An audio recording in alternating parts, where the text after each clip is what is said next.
Viewers, আমি doctor Bijoyni Roy, gynaecologist and obstetrician এবং আমি গাইনি ল্যাপারোস্কোপিক এবং হিস্টেরোস্কোপিক সার্জন। আজ আমরা যে টপিকস নিয়ে কথা বলবো সেটি হচ্ছে গিয়ে বন্ধ্যাত্ব চিকিৎসায় ল্যাপারোস্কোপিক সার্জারির ভূমিকা। তো বন্ধ্যাত্ব চিকিৎসায় আমরা কি কি কারণে ল্যাপারোস্কোপিক সার্জারি করি? বন্ধ্যাত্ব চিকিৎসায় ল্যাপারোস্কোপিক সার্জারি তখনই প্রয়োজন হয় যখন আমরা চিন্তা করি যে এখানে টিউব, যেটা ডিম্বনালী, সেই ডিম্বনালীতে কোনো ব্লকেজ সৃষ্টি হয়েছে, সেসব কারণে আমরা ল্যাপারোস্কোপিক সার্জারি করে থাকি।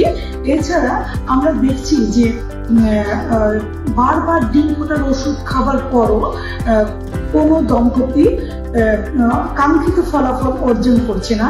এভাবে বছরের পর বছর তারা দেখা যাচ্ছে ডিম ফোটার জন্য লেট্রোজল বা এই জাতীয় বিভিন্ন ইনজেকশন এসব প্রয়োগ করছে, কিন্তু তারপর তারা সফলতা পাচ্ছে না। এছাড়া আমরা হিস্টেরোসালপিঙ্গোগ্রাম বলে এক ধরনের এক্সরে আছে, যেখানে টিউবে ব্লকেজ থাকতে পারে। সেই ব্লকেজের কারণেও আমরা সেটা দেখা যেতে পারে যে হিস্টেরোসালপিঙ্গোগ্রামে কোনো টিউবে ব্লকেজ সৃষ্টি হয়েছে বা টিউবগুলো খোলা আছে, সেসব ক্ষেত্রে আমরা ল্যাপারোস্কোপিক সার্জারি করি।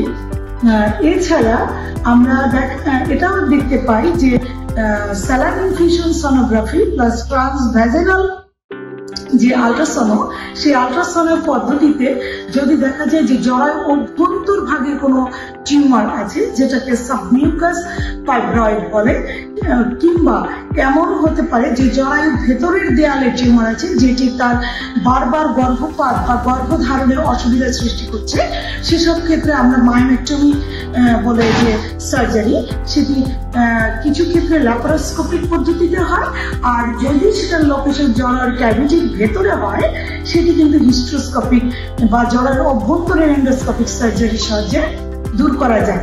এছাড়া কিছু কিছু রোগী বন্ধ্যাত্বের পাশাপাশি বারবার গর্ভপাত সমস্যায় ভোগে।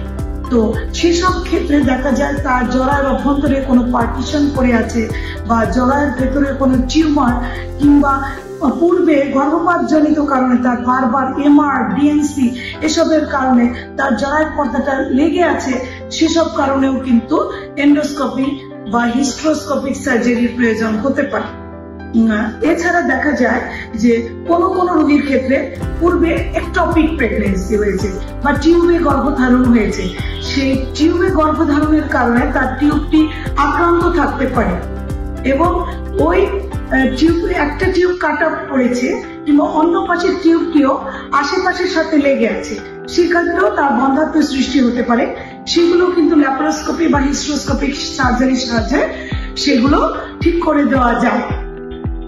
এছাড়া টিউবাল ক্যানুলেশন এর মাধ্যমে যে টিউব ব্লকের সার্জারি, সেটি ল্যাপারোস্কোপিক এবং হিস্টেরোস্কোপিক কম্বাইন্ড সার্জারির মাধ্যমে সেটি কিন্তু খুব ভালোভাবে ছুটিয়ে এবং সাকসেসফুলি সেক্ষেত্রে নিঃসন্তান দম্পতিরা যেটা সাফল্য লাভ করতে পারে। এছাড়া আরেকটা জিনিস যেটা দেখা যায় যে পূর্বে তার হয়তোবা ডিম্বথলিতে সার্জারি হয়েছে, এই সব ক্ষেত্রে আমি আমার ভিউয়ারদেরকে বলবো যে ডিম্বথলিতে যে কোনো সার্জারি করার আগে একজন দক্ষ চিকিৎসকের শরণাপন্ন হওয়া, কারণ ডিম্বথলিতে সার্জারির কারণে দেখা যেতে পারে তার ডিম্বাশয়ের যে কার্যক্ষমতা সেটা কিন্তু মারাত্মকভাবে হ্রাস পেতে পারে। এই জন্য ডিম্বাশয়ের যে কোনো সার্জারি কিন্তু সাবধানতা অবলম্বন করতে হবে।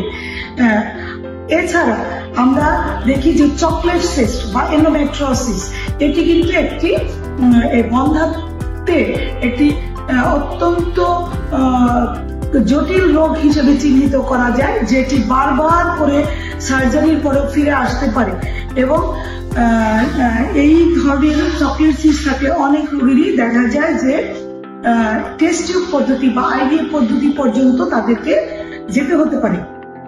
এই চকলেট সিস্ট বা এন্ডোমেট্রিওসিস সার্জারি যদি ল্যাপারোস্কোপিক সার্জারির মাধ্যমে মেটিকুলাসলি করা যায়, তাহলে কিন্তু তার আউটকামটা অনেক ভালো হয়।